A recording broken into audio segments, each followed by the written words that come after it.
1981 সালের 30 মে রাষ্ট্রপতি জিয়াউর রহমানের হত্যাকাণ্ড শুধু দেশের শোকের আবহই তৈরি করেনি, বরং রাজনৈতিক অঙ্গনেও সৃষ্টি করে এক গভীর শূন্যতা।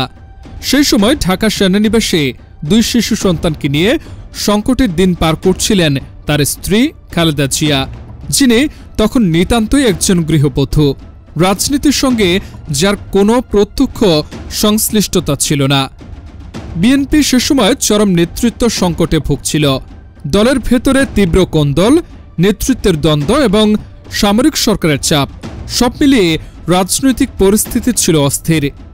এমন বাস্তবতায় ধীরে ধীরে উঠে আসতে থাকে এক নতুন নাম, খালেদা জিয়া। স্বামী জীবিত থাকাকালে সংসার ও সন্তানকে ঘিরেই সীমাবদ্ধ ছিল তার জীবন। সিনিয়র সাংবাদিক শফিক রেহমান সেই সময় খালেদা জিয়াকে বর্ণনা করেছিলেন লাজুক গৃহবধূ হিসেবে। রাজনীতিতে আসার আগ্রহ তার ছিল না, বরং স্বামীর আকস্মিক হত্যাকাণ্ড তাকে মানসিকভাবে বিপর্যস্ত করে তোলে। পরিবার থেকেও রাজনীতিতে আসার তেমন সমর্থন ছিল না। সাংবাদিক মাহফুজ উল্লাহর গবেষণায় উঠে আসে রাজনীতির কঠিন বাস্তবতা সামলাতে পারবেন কিনা, সে প্রশ্ন তার মনে গভীর সংশয় তৈরি করেছিল। তবে বিএনপির নেতৃত্ব তাকে দিনরাত বোঝাতে থাকে তিনি সামনে না এলে দল ভেঙে পড়বে। সেই চাপ, দায়িত্ববোধ এবং দলীয় নেতাদের অনুরোধ মিলিয়ে তিনি রাজনীতির পথে এগিয়ে আসতে শুরু করেন।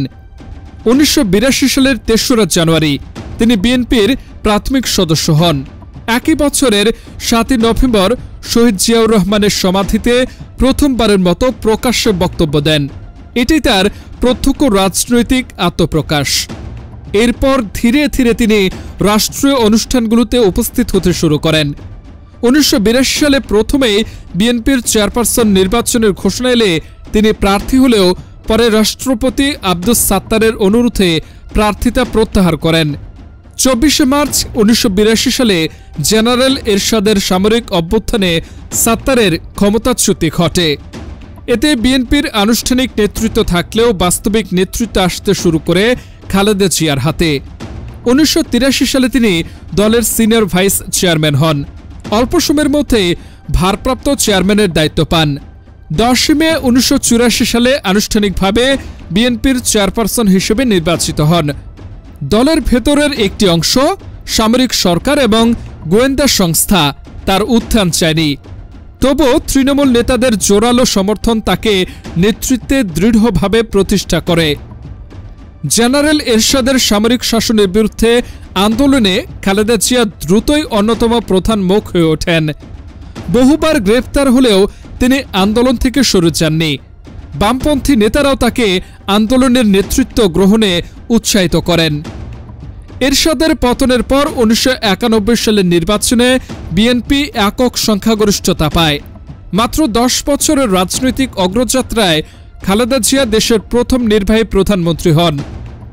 2001 সালে তিনি দ্বিতীয়বার ক্ষমতায় আসেন, যদিও ওই সময় তার সরকার নানা বিতর্কের মুখে পড়ে, যা বিএনপিকে দীর্ঘমেয়াদের রাজনৈতিক সংকটে ঠেলে দেয়। 2008 সালের নির্বাচনে দলের ভরাডুবির পর বিএনপি আর ঘুরে দাঁড়াতে পারেনি। 2018 সালে দুর্নীতির মামলায় দণ্ডিত হওয়ায় তিনি নির্বাচনে অংশ নিতে পারেননি এবং কারাগারে যেতে হয়। 2020 সালে নির্বাহী আদেশে মুক্তি পেলেও আরোপ করা হয় নানা নিষেধাজ্ঞা, রাজনীতিতে অংশ নিতে না পারা, বিদেশ যেতে না পারা ইত্যাদি। 2024 সালের 5 আগস্ট ছাত্র জনতার গণ আন্দোলনের মুখে শেখ হাসিনা ক্ষমতা ছেড়ে দেশ ত্যাগ করলে খালেদা জিয়ার ওপর থেকে সকল নিষেধাজ্ঞা তুলে নেওয়া হয়। 2025 সালের 1 ডিসেম্বর ডক্টর মোহাম্মদ ইউনূসের নেতৃত্বাধীন অন্তর্বর্তী সরকার তাকে ভিভিআইপি মর্যাদা প্রদান করে। বর্তমানে দেশের অন্যতম জনপ্রিয় এবং দীর্ঘতম সময় ধরে নেতৃত্ব দানকারী এই রাজনৈতিক গুরুতর অসুস্থ অবস্থায় একটি বেসরকারি হাসপাতালে চিকিৎসাধীন। একজন নিভৃতচারী গৃহবধূ থেকে দেশের শীর্ষ রাজনৈতিক নেতৃত্বে পৌঁছানো খালেদা জিয়ার এই যাত্রা বাংলাদেশের রাজনৈতিক ইতিহাসে এক অনন্য অধ্যায় হিসেবে স্থান করে নিয়েছে। বিএনপির জন্মলগ্নের সংকট, সামরিক শাসন বিরোধী আন্দোলন, ক্ষমতায় আরোহণ এবং পরবর্তী রাজনৈতিক চড়াই উতরাই সবকিছুর মধ্যেই তিনি হয়ে ওঠেন দেশের রাজনৈতিক বাস্তবতার এক গুরুত্বপূর্ণ প্রতীক।